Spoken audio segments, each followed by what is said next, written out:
Quand on parle de modules standards, ce sont des codes, des macros, des fonctions, des procédures générales. C'est-à-dire un module, dans un module, on peut créer des codes. Module de feuille, on peut créer des codes liés à une seule feuille et ses événements. En général, le module standard, c'est créer des codes, un code standard à toutes les feuilles ou bien à un classeur. Mais par contre, module de feuille, c'est de créer un code, une macro qui est liée directement à une feuille. Vis workbook, alors c'est de créer un code lié à un classeur.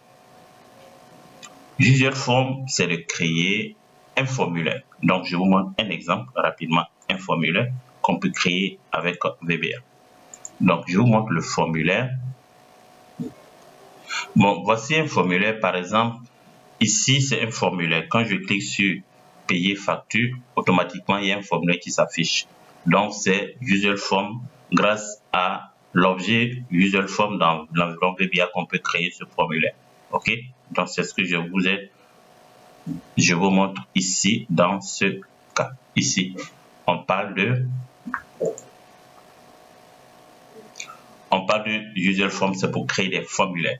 Module de classe, c'est pour créer des objets personnalisés. Donc, voici les différentes fonctionnalités. Ils sont disponibles dans l'environnement VBA que nous allons utiliser. Alors, dans notre cas ici précis, nous allons se pencher sur deux fonctionnalités dans l'environnement VBA, module standard et user form. Donc, c'est ce que nous allons utiliser. Donc, je vais fermer le fichier. Je vais fermer, ne pas enregistrer. OK, donc je reviens dans l'environnement VBA. Donc, je parlais de user form, les formulaires, module, c'est pour créer des codes, les macros, et module classe, c'est pour créer des macros liés à une feuille ou bien liés à un événement. Ici, ce qui va nous intéresser, c'est le user form et module qui va nous intéresser. Alors, le module, c'est pour créer des codes, des macros.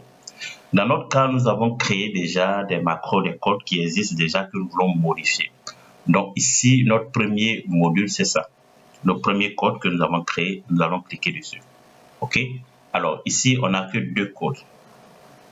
Le premier code, c'est créer facture. Donc on a utilisé une macro pour créer la facture. Ça, nous avons déjà fini avec l'événement, cette procédure. La deuxième procédure, le deuxième code, on a créé un code enregistré facture. Et c'est là se trouve le problème que nous allons modifier ce code. Alors, ici, le code veut dire quoi? Tout ce que nous avons manipulé, nous avons fait copier-coller ici, prendre les informations de la facture, aller coller sur historique. Historique facture, dire à la macro d'enregistrer en PDF et d'aller enregistrer dans un dossier sur notre ordinateur. Donc, tous ces événements que nous avons créés, les voici. C'est un code. Et ça, on peut le faire, créer ce code manuellement, mais ça va prendre du temps pour faire une formation sur 2 mois pour comprendre déjà comment créer ce code. Ici, on sélectionne une feuille F7, on copie les informations, on vient le coller ici dans C5, ainsi de suite. Donc, tout ça, ce sont tous les mouvements, toutes les actions que nous avons effectuées pour créer notre macro enregistré facture. OK, donc je vais expliquer quelques minutes et puis on va voir comment corriger notre cas concernant l'enregistrement dans l'archivage qui va donner à chaque fois le numéro de la facture.